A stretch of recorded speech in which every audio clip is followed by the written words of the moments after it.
Good day ka-farm boy, another farm day na naman tayo dito sa farm at samahan niyo ako sa maghapong chores natin dito.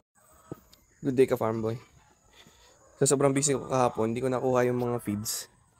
So ngayon maghahanap tayo ng ibang pagkain nila. Kukuha tayo ng Madre de Agua. Alas 8 pa kasi magbubukas yung kinukuha na ko ng feeds. So yun nga, kailangan muna natin sila mapakain ngayon. Ito mga ka-farm boy, para maitawid lang nila yung pagkain nila sa umaga. Bibigyan ko muna sila ng konti. May natira pa namang feeds, pero konti lang, kaya dadagdagan natin ng ganito. Madre de Agua.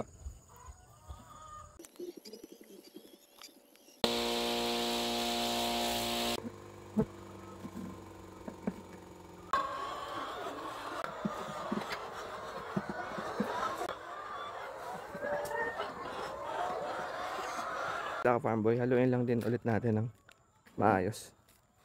Pataas ko lang magpakain dito sa layer house number 1 ka farm boy. Hindi ko na kayo sinama at nagmamadali ako. Mamaya kukunin ko yung feed sila, tapos dadagdagan ko na lang ulit yung pagkain nila. So yun lang muna, kita-kita ulit tayo mamaya. Eto ka farm boy, 8:57 na. Kakakuha ko lang ng feeds. Magdadagdag tayo ng pagkain nila. Kasi kulang yung binigay natin kaninang may halong Madre de Agua. So yun muna. Ngayong oras pala na to, no? 8:57, ito na yung mga itlog sa morning. Ayan.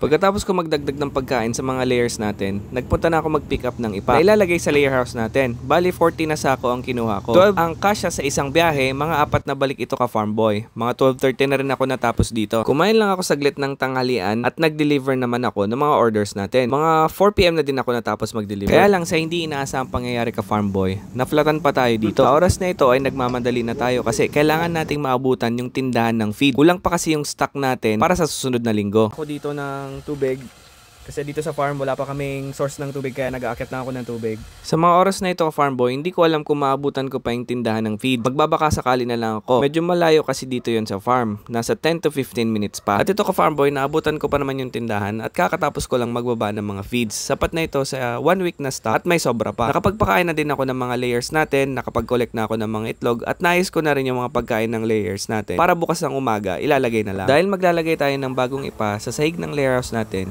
dinisinfect ko muna bago natin ikalat yung mga ipa. Ang gamit kong pang disinfect dito ay ANK by Envirolite. Ginamitan ko na ng wheelbarrow ka farm boy para mabilis kong mailipat yung mga sako ng ipa dito sa pinto ng layer house. Medyo madami din kasi ito. At pagkatapos ay kinalat ko na yung mga ipa dahan-dahan para hindi naman magulat yung mga layers natin. 20 na sako pala yung nilagay ko dito at 25 pesos pala ang isang sako ng ipa dito sa amin. Pagkatapos kong may latag yung mga ipa ay dinisinfect ko din ito para kahit papano ay makakasiguro tayong walang bakterya o kung anong harmful elements ang makapasok sa loob ng layer house. Grabe yung maghapon natin ka farm boy. Buti na lang andyan ka para sumama. Tuwing weekends lang kasi natin naasikaso yung maintenance dito sa farm. Kaya kailangan natin i-maximize yung araw para wala tayong maging problema sa weekdays. Kasi may mga iba din tayong ginagawa. So paano ka farm boy? Kita-kits ulit tayo sa susunod na video. Happy farming!